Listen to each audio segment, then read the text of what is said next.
Hello, dear listeners. Miriam here, your host. I hope everyone is doing fine. So, I've been overwhelmed a little bit with creating content for the podcast. I have so many ideas, so little time, and little resources. And I'm not going to stop, of course. I love doing this. And I also have a French podcast now. I don't know if you've checked it out. It's for those of you who speak French, it's called Surmonter son passé. It's exactly the same format as the English podcast. So I haven't had much time to prepare and bring on many guests these last months as I wanted to, but I intend to go back to that. But in the meantime, while I get myself organized with this content creation, I just wanted to introduce you to some discussions I've had on other podcasts because I thought, why not bring in discussions I've had discussions with other people on their podcasts. So this is the first of a series. Yeah. So today I just wanted to share an episode of a discussion I had on Paula Alphonse's podcast. So the show is called Getting Real with Paula. And we discussed trauma recovery and how you manage trauma and drama over the holidays.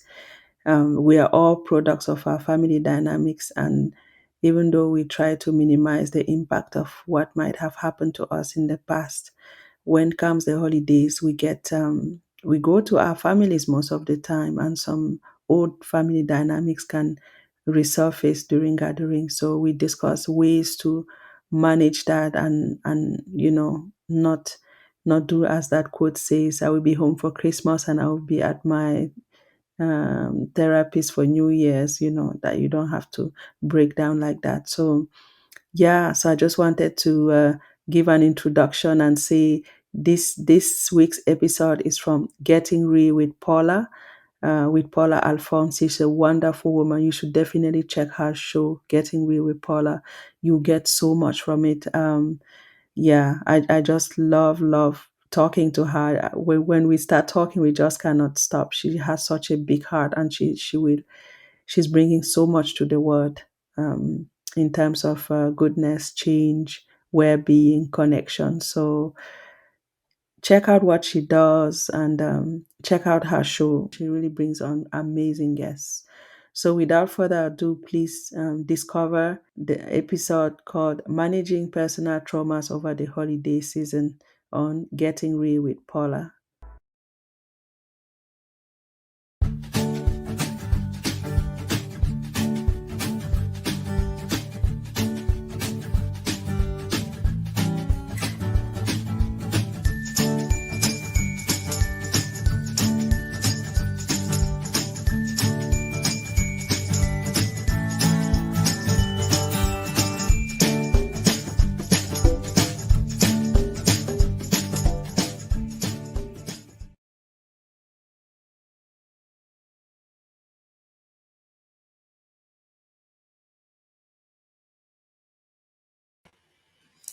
Hello, and welcome to Getting Real with Paula. My name is Paula Alphonse, and this week we are discussing family trauma with Miriam Joku, a trauma recovery coach.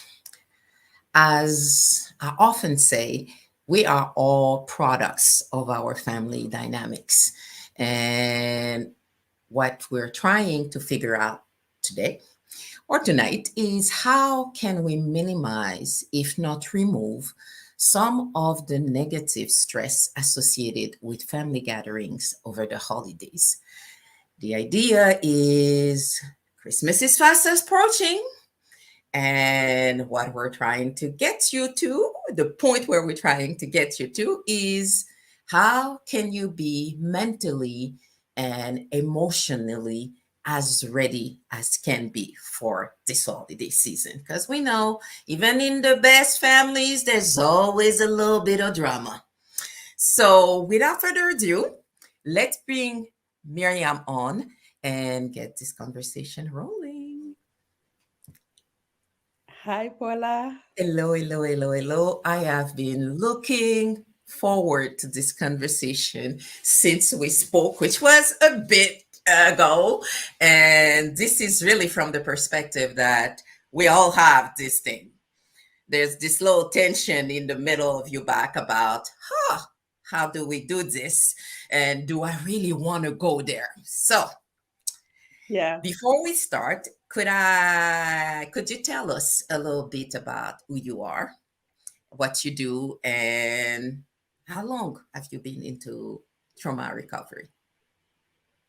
Yes. Thank you, Paula, so much for inviting me back to Getting Real with Paula. I really appreciate the opportunity. Um, Last time we spoke, I told you my story about my past with Mhm. trauma.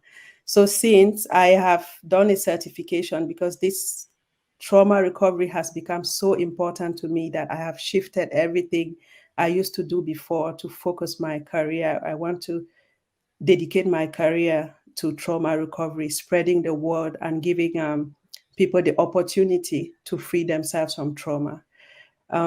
Coaching is about focusing on the present and on the future. And with trauma recovery coaching, I take into account that people have been through trauma, right? Trauma is a wounding. And I focus on childhood trauma because these are wounds that people carry with them, and most of the time they are not even aware, because there's a misconception that things that happened a long time ago should be forgotten and left in the past. People will say, "Are you still thinking about that? That was such a long time ago. That was decades ago. You should move on from that." But some woundings, when we have not healed from them, even at 70, we'll still be crying about them. So given my own history where I did not even know how trauma was impacting my life, I just Mhm. felt inadequate, not good enough. I Mhm. felt short. Mhm. And so when I understood that it was trauma and healed, I'm healing from it. I'm not fully healed. I'm healing from it. I just want to spread the word and bring as many people on this healing journey as possible, because it impacts our lives, the lives of our spouses, if we have, of our children, of you know. And when we heal, it changes the relationship we have with everybody around us. So that's why it's so important to heal oneself. Thank you. And I'm hearing you, and it's giving me chills because as parents, there is so much that we transfer onto our kids. And if we haven't figured out whether this is something that we want to keep or not, or this is maybe a potential trauma that we're transferring to the next generation, then this is where, as you say, we're leaving that negative imprint in our families. So, could you share with us some of your personal journey and what led you to wanting to take on this project and becoming an entrepreneur in that field? Yes. So I think my biggest motivation is when I became a mother from confusion. So I have three daughters. So having daughters already make me identify with my daughters, in the sense that my own stories came up. And in my childhood, I was born to a young woman, to a young mother who was married at 16 to a man who was already a polygamist and had several wives. So when she ran away from that marriage, she abandoned me and my sister. And we had to navigate many different caregivers, many crazy situations growing up. And what helped me all through these years of being parentified, it means I became an adult before I was ever knew what adulthood is. It means I was cooking, cleaning at 8 years old, selling in a bar at 12. But what helped me was school. So I was good at school. I was very focused. I was very structured, very organized by myself, not the adults around me. And I also realized that my sister's love, because my sister was always there. She was there, and she always supported me. I always saw the role that I was her mother, but she also supported me because she was there for me. She's always been there for me, and that's a gift. So that's how I grew up. And then when I moved to Europe, I reunited with my mother, and things didn't really turn out great. because the dream as a child was that the day my mother will come, the day I will reunite with my mother, my life will be complete. I will be loved. All the love I didn't have, I will have it. But my mother didn't have that opportunity to be a mother. So she was struggling. I was struggling. We were all struggling. But in that, I kept on going to school. I managed to finish university, graduated from the London School of Economics in London, thanks to several scholarships from Switzerland. And then I went on and I started my career very driven, very focused. I worked in private banking, the UN, but something was always missing. I kept changing and changing, applying to roles that I was overqualified for because, I felt I was not good enough. So I would see the roles. So I would apply to a role I was overqualified for, and then I would get in. I would be paid less money and doing the job like two levels above, even three levels above. And because I had people pleasing ways, I wouldn't say no. So people would just give me work and I will work overtime. And then, of course, I will burn out and then I will change jobs. So I kept that cycle. And then when I became a mother, everything came together in that. I knew there was a problem. It was just not a bad boss. And then why do I keep meeting these bad bosses and things like that? So um, in my third pregnancy. So I went into therapy. I saw different therapies. It never really worked out. But in my third pregnancy, I met a woman who told me to read this book. She said, Madam, you know what's wrong with you? It's trauma. I had never heard in all my therapies because I present, I'm calm, I went to school, I speak well. They say, but you don't have problems. You don't have problems. That's what therapists used to tell me. And then I'm telling you, yeah, I do. I know. I know. I just have this. I know how to put a mask. I'm a Black woman, right? I know how to make it look good and then, keep my troubles to myself. I've been trained since my childhood. So, but I'm telling you, I'm not feeling okay, but I wouldn't be readily believed. But this woman told me, read this book called Trauma and Recovery. You will see.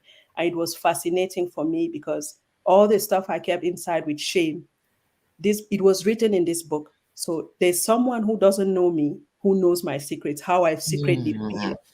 That was fascinating, Paula. It was fascinating. So from there, I started learning more about trauma. I was like, oh my God, more people need to know this.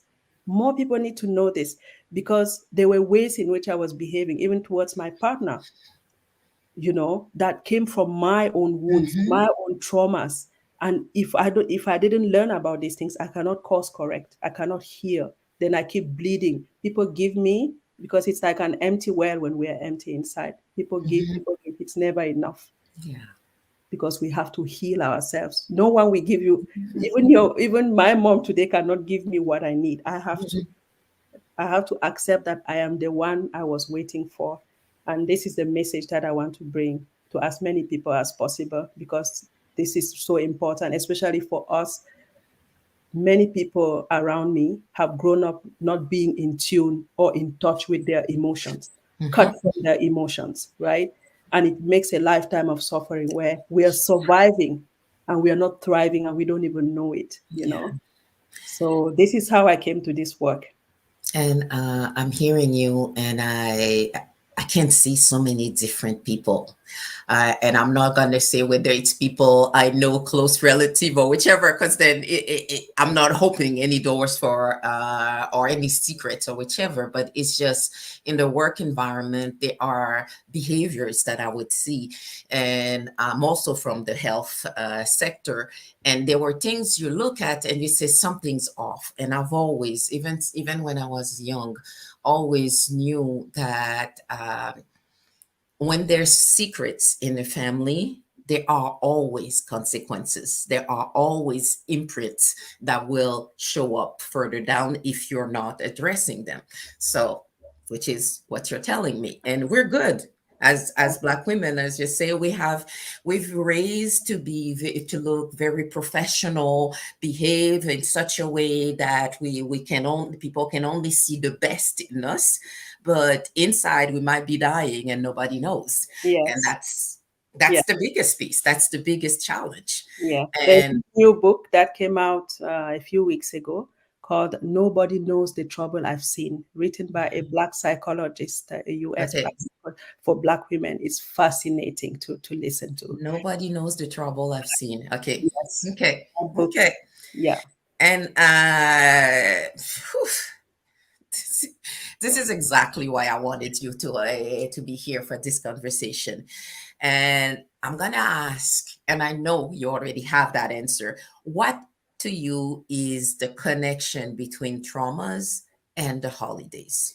Yes. What makes it so? It's because we've seen all of those holiday movies where everything goes wrong. You're crying before you get there, you're crying during the meal, people are throwing food at one another, and you're thinking, what is this? Yeah. What is this about? So, many people experience a lot of grief around the holidays that can come from past traumas, and they call it disenfranchised grief because it's grief that other people don't see you're going through, because it's old wounds that open up around this period that is kind of really It's as if sensitive. you're taking the scab of the scarring. Yes, Mhm. again, and Christmas, I mean, the holidays are a stressful time for everyone because there's a lot of stress. The energy is so high, the gifts, the Expectations. everything, you know, the invitations, the decorations, many things going on, right? And so it's already, even for people who don't have trauma, it's already a stressful period of time. But for people who have trauma, it can be really very stressful because it brings up old wounds. Some people, their wounds is that could be that they have bad memories around the holidays with their families, so these things come up. And for some, it's they have good memories, but the fact that it's family related, they won't still come up. And for some, they lost loved ones, then they remember these loved ones during the holidays. So it's we are at different stages, but most of the time people don't even realize that people carry this in them, especially in people in families where there's been abuse and trauma. Most of the time, some family members, they will expect that you would come. As I said before, people want you to forget the trauma, but trauma, it's not just forgotten. So people would expect you, since it's the holiday season, to forgive, to come together in the spirit of, the holidays, and everything is perfect again. But that's not how That's it not should. reality.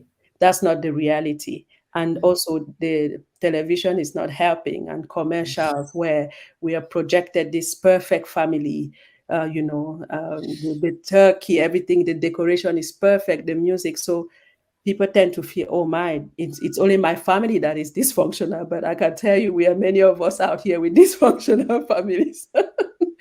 It's not funny, but there are many people with families that are less than perfect. So that's already something to take into account. And the other thing is that we are not. I'm giving listeners the permission. You're not obliged to partake in the frenzy. You're not obliged to partake in the frenzy. You can decide to step out of it, Mhm. you know.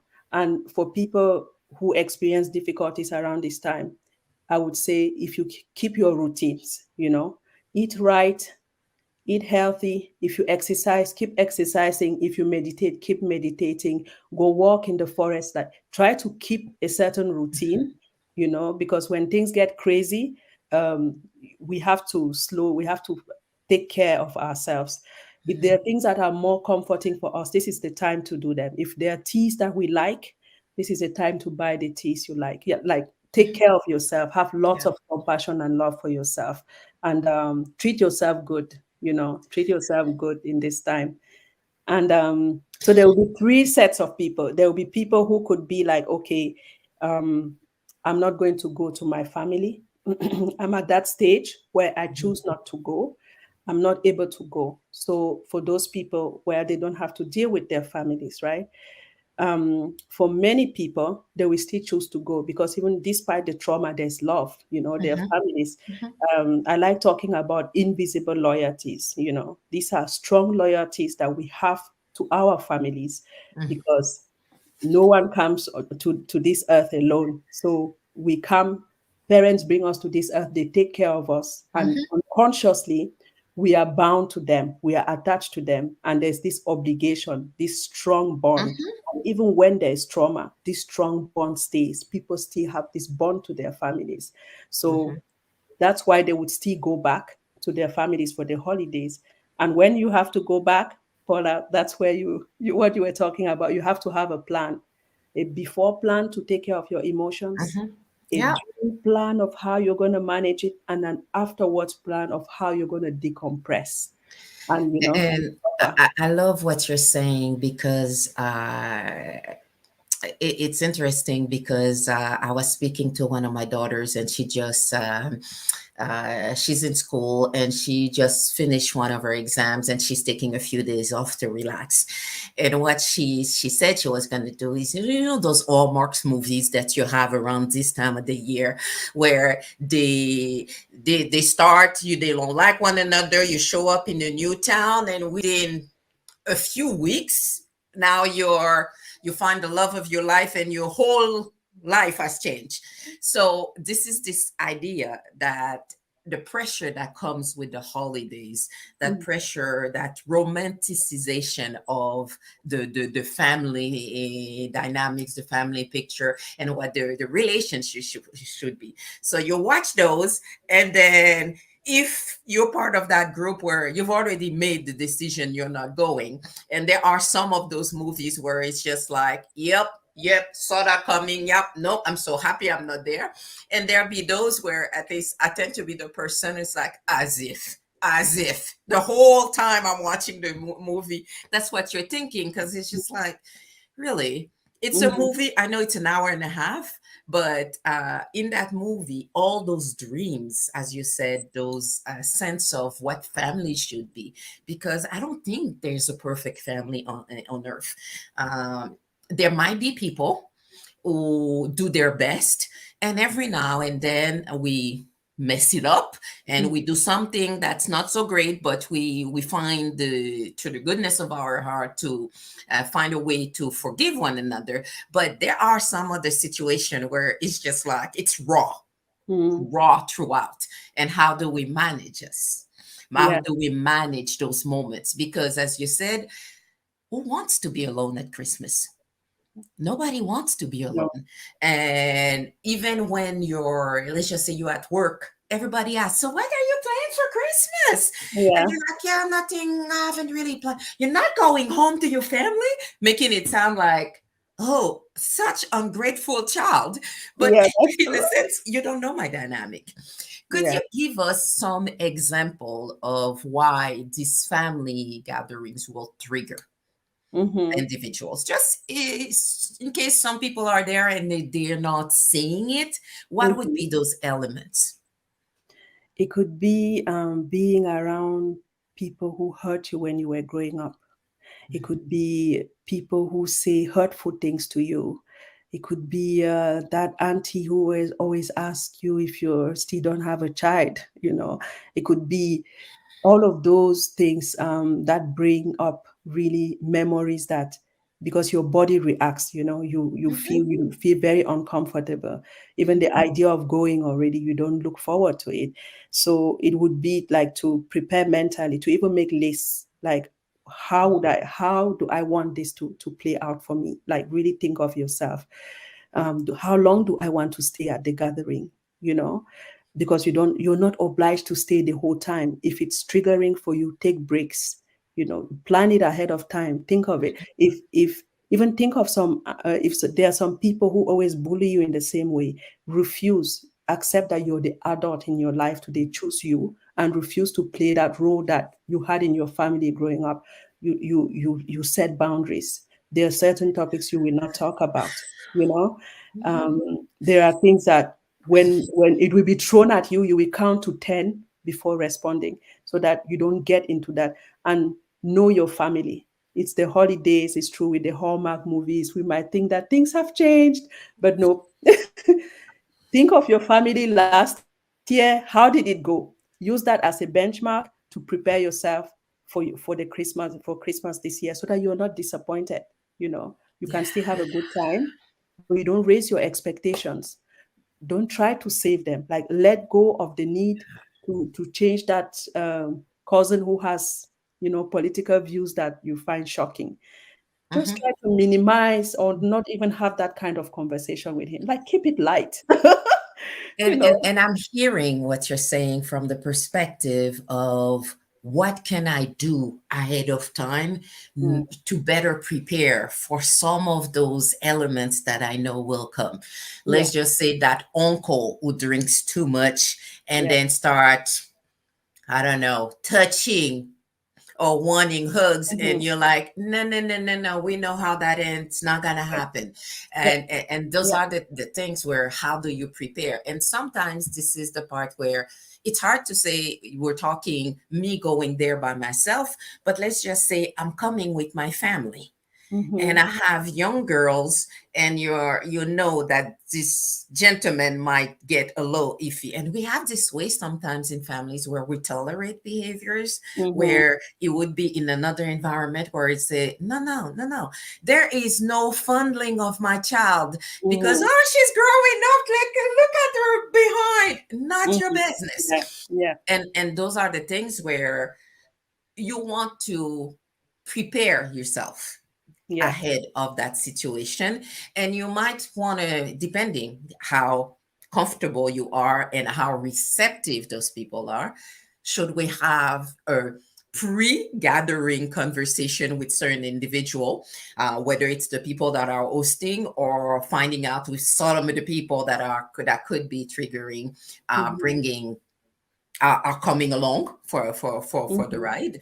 And I like the part where you say you decide ahead of time how long you'll stay, Yes. because some families you show up on the 24th or the 23rd and you're stuck, or it feels as though you're stuck Yes. imprisoned Hmm. for maybe 3 or 4 days. That is if you have to stay all the way until the first.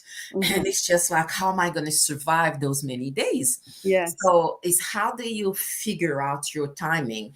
I Hmm. know there were, and this is me, I know in some situations where and I do this. I used to do this for those parties that I felt where you have to make an appearance, but you might not stay that long. And in those cases, I wouldn't say that it was a trauma situation, but it's still a way of thinking that might help in a trauma, which is the part where I can only be here for about an hour because I already have somewhere else I need to be. Yes, it would have been so fun to stay longer, but so you have your plan B, you plan A, you plan B, and sometimes you plan C, Yes. in order to be able to remove yourself from any situation that could be a challenge. Yes. Anything else? Because there's this part when you are there. What Hmm. are those things that you do before you get there? Hmm. Can Um, you give us some examples? yes. So there are many things you can do. We don't need to do big things. If, for example, you have to stay a few days, there are things that you can remember to do for yourself. To take deep breaths. When you feel overwhelmed, Mhm, step outside in the cold and get some fresh air. Go for walks. Like, mhm, really plan time where you spend, maybe 2 hours walking by yourself. So that you have those breaks from being around people. Even just being around people can be a lot, especially when you're not used to them, and especially if there's some backstory, some difficult past. So like, have those moments where you retreat to yourself, where you think about yourself, you check in with yourself to see that you're feeling okay. um, it can be little things, even a little meditation, deep breaths. You said something that I want to get back to about the little girls and the uncle. mm, I have little girls. I cannot not address that. First, I will tell my little girls before we go that nobody has the right to touch their body. yeah. Their body belongs to them. And if anybody touches their body, they have to tell me. And I will address it there and there. Because most of the time in families, as you said, we let these things slide, but it's abuse. And then we just go from generation to generation. And then Mhm, we transmit that silence. Because by not saying anything, our daughter will think, oh, okay, it's uncomfortable, but it's okay, Mm, and it's not okay. it's We not. have we have to make her address it there that it's not okay, because so that Mhm, she knows she can defend herself if anything like that shows up. I know it will spoil the ambience, but that's the step where we cannot keep we cannot mhm, keep up appearances anymore, right? Um, what other tips? I would say, if it gets really unsafe, there are ways to even just, I think there are apps where you can just even open the app or just dial 911 if it's really that bad, and the police will hear what's going on and they will do a welfare check. mhm, Or you can have a friend call you. You can arrange with your friend in advance that if I text you this word, call me.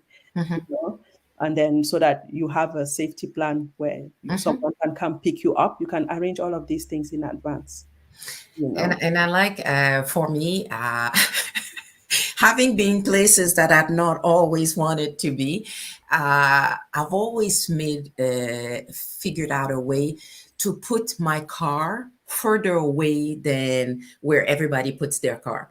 The hmm reason being, when I want to leave, I'm not stuck behind someone or having to rely on someone to give me their keys so that I can move their car and then get myself out. So it's small little things, and as you say, it's this think it through ahead hmm of time rather than being in the situation and feel stuck yeah. in that moment, whether it's stuck because the person who was supposed to drive me back is no longer there or is too drunk to drive me, or if it's, you know what, I came with someone and not gonna happen, we're not living together, and it's just like, you know what, my hmm mama always told me, have enough money in your purse to yes. call a cab and walk away. So, Very wise advice from your mom.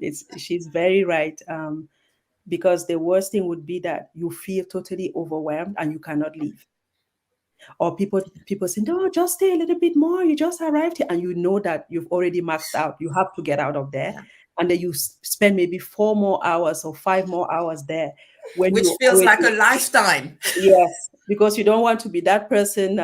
According to that quote that says, "I'll be home for Christmas and I'll be in therapy for New Year." So And when you start that therapy for New Year, it's likely to get you to the next Christmas. So how do you know, you minimize or yeah, remove that impact? If yes. being with the family is actually not a healthy option for you, hmm what would you suggest as potential alternatives for those individuals? Yes. So, it depends on how comfortable you feel. I would just say, don't isolate yourself. Mhm, Try to reach out to people you feel comfortable with, friends, because the problem with invisible loyalties is that we keep them going because we feel obliged to keep them.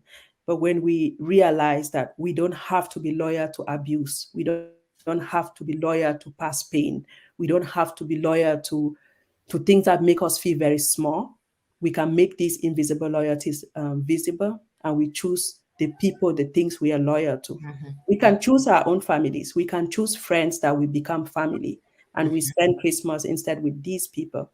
If we don't have those people in our lives, we decide, for example, to spend Christmas with ourselves, lots of self-care, self-compassion, cook yourself a nice meal. um, as I said, keep your routines, go for long walks if you like walks. If you don't want to spend Christmas by yourself, you can always give your time. There are many people who also struggle around the holidays, and giving can be also very fulfilling. You can go to a food bank and help out at the food bank. You can prepare before you could go visit the elderly around Christmas. It's a wonderful family. experience. Mhm, You can prepare like Christmas cards or holiday cards for the elderly. I'm sure there are many other things that you can do, like giving your time, and helping other people, and then connecting, because humans, we are made for connection, and in mhm, that way you stay connected, and in a valuable way. And also gratitude is very important in this time. It's They say you can get it's very helpful already for the brain and for the soul to write like what we are grateful for. But even Mhm. far more powerful is to write maybe a thank you letter to some people who've helped you during the year. It doesn't need to be 10 pages long, even just, you write it and you send it to the person. You will see how it will make you feel good. And then, so you don't only focus on your pain. And if you have lots of grief, like feelings of grief, negative, welcome them, because when you will feel them, they will lessen, and then maybe it will create the space where you give yourself the right to celebrate the holidays. So Mm. I'm going to cook myself a very nice a meal. I'm going to dress up nicely, put my makeup, I'm going to treat myself really good. And yeah, you're allowed to authorize yourself to do that for yourself. It's really good. And celebrate. Yeah, you And I know. would say to anybody who's listening right now, holidays is a good season to be off social media Yes. because there's a lot of fakeness taking place. But they only post what went well. The great turkey that we didn't end up eating because the dog took it away, or whatever it is, because my uncle started fighting with his wife or whichever. But it's this part where we know about the societal pressures. So if in your mind the meaning of family or the meaning of the holidays is being with family, taking the time and being all by yourself, doing self-care, if in your mind you're thinking the only good thing to do is being with family, it's not going to give you that Mhm. self-care that you want. So it's this part where you have to do your own check and Yes. validate what works and what doesn't work. I know for me, at one point I was completely separated from my family, and that year I could not make it back. Mm. And that was the year where, as you're in your apartment all by yourself, and because you were supposed to travel and that didn't come through, it's not even as you said, I had everything prepared in my house. So it was just like bread and peanut butter and maybe a glass of wine and stuff. And I remember thinking how blessed I was Mm. from the perspective that I had a family that meant something to me, and it would have been great. So I was able to travel 2 days later, but it was still, I knew my mom had put food away from me from that evening. So it's this sense where not everything is lost, but if you don't have that, it's figuring out what are those things that I'm thinking and believing that are actually keeping me, because you're talking about those invisible loyalties. That's what it Mhm. is. If to me, the people I have blood connection with are the best people ever for me, it's like it's gonna be difficult because you're painting them with rosy glasses, and every time you meet, there's that sense of deception. Mhm. So it's doing that internal work and figuring it out. And I know there were Christmases where I wasn't with the family. Mhm. And sometimes the call and the checking in and the let's meet a few days later for New Year's was still good Mhm. compared to not having anything. It's figuring out for you, and Yeah. every single one of us will have to do that piece of work to figure out what works. And if it's your aunt's husband that is difficult, then you can choose to not go to the Christmas that year because it's being hosted by that couple. So it's those elements where, as you say, give yourself the permission. Yes. You're allowed to. You're allowed to make a decision. You're no longer the child who was stuck in a Mhm. sit- in whatever drama that was taking Yeah. place. And to me, that's sometimes that piece that we pretend is not there, but is actually keep pulling you back where maybe you no longer need to go back to. Yes. Because when we don't realize that we can choose, we still play that role that we played when we were helpless. We couldn't go, we couldn't leave, you know. We still go back to play that role. But when you realize that actually I I can don't put, have to. Yeah. I don't have to. I can create new Christmas Yeah. traditions for myself or holiday traditions. You can create a whole set. You are allowed from today to say, okay, from now on, this is how I want my holiday season to look like, and create it for yourself. And it's perfectly okay. I Something remember. that will make you happy. Sorry, I'm interrupting. I remember a few years ago, I was talking to, I don't know how I met this woman. I don't know whether it was on a business trip or whichever. And what she was doing is hosting support group for or Christmas, fake Christmas, if we can call it fake Christmas, Christmas celebration. It's not fake. It's Christmas celebration for people who had nowhere to go. So, which mean on Christmas Day, on the 24th and the 25th, she had three sets of people coming. And when we're talking three sets, let's just say some people would come from brunch, another group would come for early dinner, and then there was a late dinner. And I thought that was such a great idea. Yeah. And she had started because she had lost her family. She when I say lost her family, she was in the system, what you call, I can, Foster care? the what? Foster care system? Yes, thank you. That's the word that was escaping me. She was in the foster care system, so she didn't have anyone. Mm. So that's how she created her own Christmas and her own support group to manage those. Yeah. And I don't know, maybe that could be an option for you. Are there, check in your area if there are some support group that could be places where I could have a conversation. And in that, it's being open minded, not Yes. going into it expecting that everything that you would want, and that's that romantic perspective. There'll be Mrs. Claus coming with her the turkey and all of these things, and it's just like nobody's having Mrs. Claus at the dinner. So No. Yeah. it's those elements to pay attention to. Yeah, it's true. You can create, I mean, relationships, you have to build them, right? You can look in local groups, even on Facebook, and, you can check out.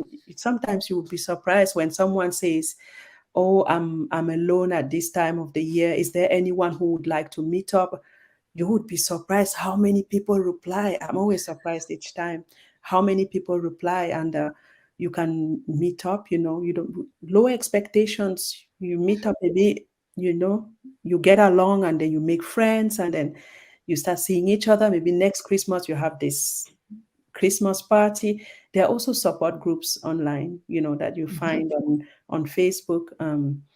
There are specific trauma support groups, like the 12-step program, adult children of alcoholics and dysfunctional mhm, families. They have Zoom meetings. So for people mhm, who are struggling and who are alone, they can definitely go on the ACA. It's called Adult Children. mhm, If you type that in Google, you'll find it. And then you can talk to other people who are in the same situation, and they can give you a lot of support. What else? Uh, so I was also thinking that for people who are very nostalgic of their past, even though there's abuse, mhm, you can also try to remember the things that you liked mhm, around the holidays. It could be the cinnamon, the smell of cinnamon, mhm, and then you recreate those. It could be, I don't know, drinking amarula or eggnog, or mhm. all those little things that made it feel magical for you. It could be those shortbread cookies that you Mhm, used to bake. mhm. You can recreate that. You can. And this is about creating new traditions that are Yes. healthy for you, Yes. that are serving you, that allow you to feel as though I'm appreciated and I have value in this conversation, Yes. versus being somewhere where I'm not even out of the car and I'm already deciding, Hmm. okay, so Yes. let's do this, and you're Yes. thinking, oh gosh, when can we leave? And Yes. unfortunately, I not just in the Hallmark movies, but in real life, there's quite a few people. who keep going back into situation where they're thinking, why am I doing this to myself? So if you're Yes. asking yourself the question, that might be, is Yes. this time to rethink what Yes. is a must, what Hmm. is a nice to have, and what is a will pass. Yes. Really. And give yourself the permission to do that.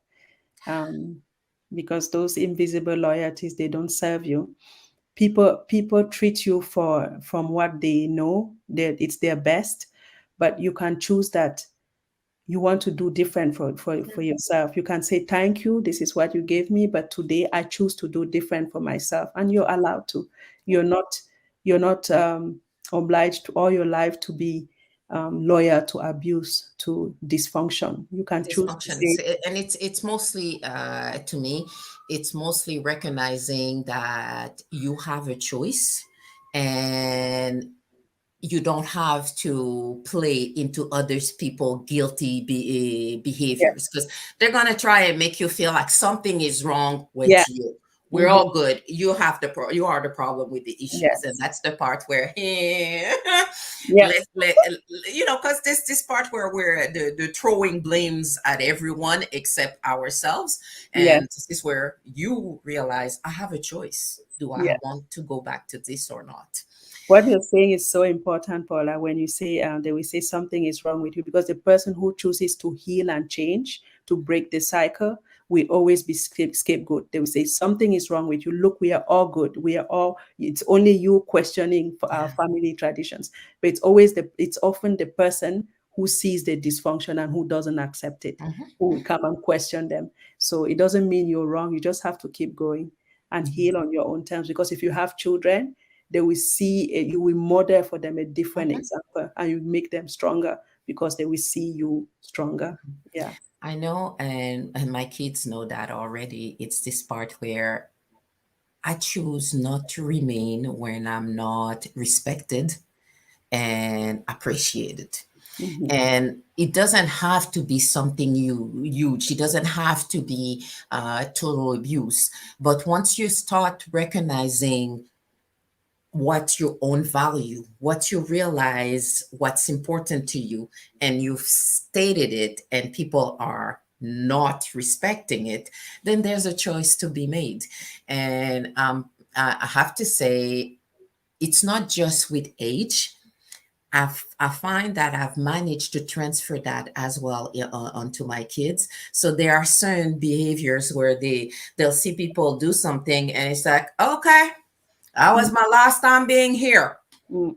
Yeah. And once that sentence goes into your mind, then that means it's a choice point. Yes. Do I stick to it, or do I fall back to old patterns? Because sometimes we are also our own worst enemy. We go back to those patterns that we know are not functioning, but every time we go in, we're hoping that something will be different this time. So Yes.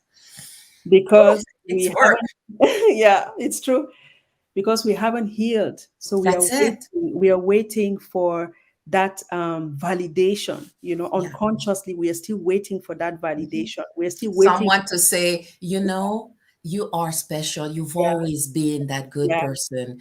I'm Hmm. so sorry we didn't realize it earlier. And Yeah. usually that's not what you're going to get. It's like, No. are you go again, making Yeah. trouble where nobody has an Yeah. issue. So, Being a drama queen, you're hypersensitive. No one thinks that except you, and things like that. So it's really like healing, accepting us, like validating our own feelings. Even if they don't validate them, we validate them. We know what we went through, and we heal from them, so that there are no expectations. We can go there for a few hours, see them, laugh a little bit, a memory of good times, and then go home, and then find ways to calm down and decompress. And not have these expectations, letting go of expectations, because healing is not about changing everyone else. It's first about changing ourselves and our perspective. You yeah. know, that's where the change will come, because when I will change myself and my perspective, I will set the right boundaries to protect me. It will be a natural consequence of my healing. I love you introduce a word that I love a lot, which is boundaries. So, what is a boundary that you use or you recognize that you use around holiday time? I never, in the past, even before I understood what my issues were, I never let myself be tripped into cooking huge meals, organizing, overstretching myself and organizing for everyone and carrying all that stress. I never accepted it. So I would always go for the 25th, I would go for the lunch and that's it. I would not, I would not carry all that stress, all the because for me it was already without anything happening, it's just a stressful time. So I Mm-hmm. would refuse to increase my stress basically. And even though I was like, oh, you never do anything, you're always there, I say, yeah, that's all I can do. I cannot do more. Yeah, that's where I'm at. That's my limit. And again, it's establishing that boundary as to how far will I go to be Yes, there, yes. and that's it. And I know for me, it's interesting. I love the example you gave because uh, it used to be when my parents generation were hosting, they were taking care of the whole meal. So the kids would come and they just bring maybe juice and alcohol. And I remember when I started hosting, it was just no, no, no, no, no. Let's start doing potluck. You're good at this, bring that thing. You're good at that, bring this. And this way, you actually minimize the stress because you're passing on those irritants. Yeah, So by the time they get there, because whoever is hosting, you still have to clean, organize the space, figure out when they will arrive, when they will leave. Will some of them stay over for because this even when you do the potluck, there's a lot to coordinate. So yes. it's this part where how do we learn to make it less stressful? And it starts with you Mhm. deciding what am I going to bring and what am I not, Yes, and why do I choose to have or not. yes. And Because once you say it, it usually takes one person to say it and another one who says, okay, I'll bring this because you're asking them to bring something that will make them shine. So they're happy and it's done. And yes, everybody leaves there in a good mood. And we don't, because I've seen women organize Christmas dinner and they're miserable the whole way through. yeah, yeah. It's so stressful. Before So people, I'm like, no, there's no real value to that. yeah. Okay, so I see where could go on and on and on for this conversation. What would be for you one key message Mhm. that you would want to leave with our listeners for this holiday season? Not just about all kind of trauma, but what is that one thing you want them to remember this holiday? Mhm. I would say take care of yourself. Don't try to change everyone else. Focus on on managing yourself, on keeping yourself comfortable. Have compassion for yourself. Be kind to yourself. There's this quote that I wrote it down because I was scared I would forget how it goes.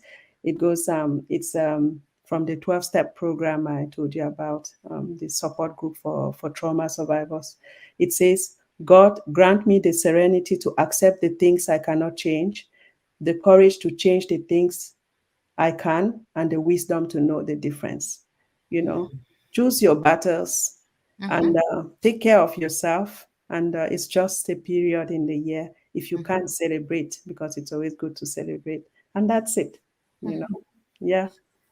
Thank you, thank you. And I would say for me, when I'm thinking about the holiday season, what I want to experience wherever I am is inner peace and gratitude. Yes. You want to have those people you love around you. And there's nothing worse to me than being somewhere, being Christmas or New Year's with a crowd of people around you and feeling lonely. Yeah. Yeah. And Not you worth it. no, it's not worth it. I'm going to celebrate with my kids a lot. Yeah, We are we got baking. we did that. We are baking shortbread like there's no tomorrow, cookies. It's like cookies workshop, the 2-year-old, the 5-year-old, and the 8-year-old. So they all have their set, and everybody bakes. They put different flavors, and after we eat all of them, and then we That's start. it. And you So, would be surprised when they grow up how they manage to transfer that into a tradition for their kids.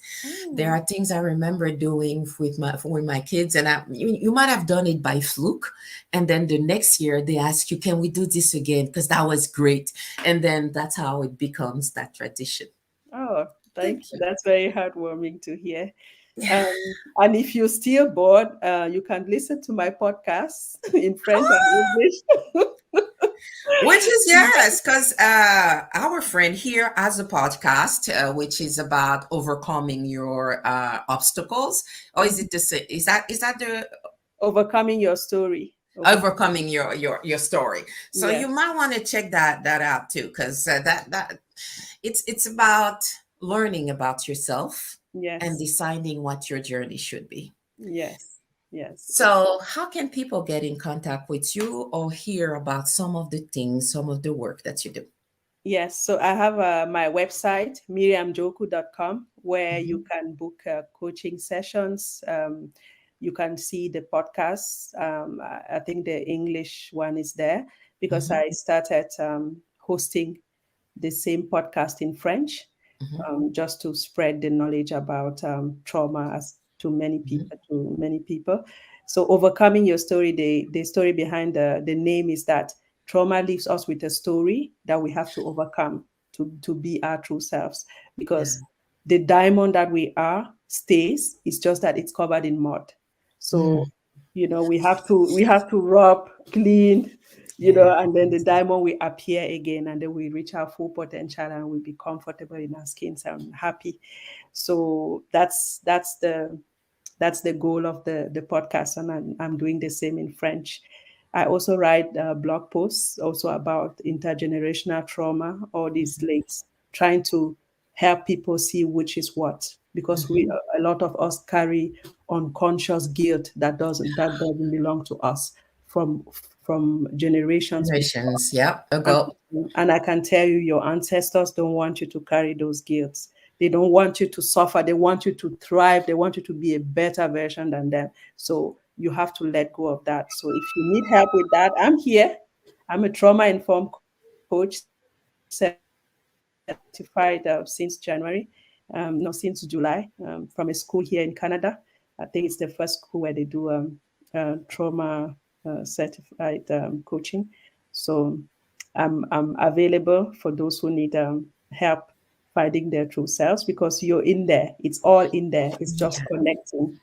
I will not connect for you. I will help you do the Yes. You connection. guiding. I'm guiding you to figure out what works best for you.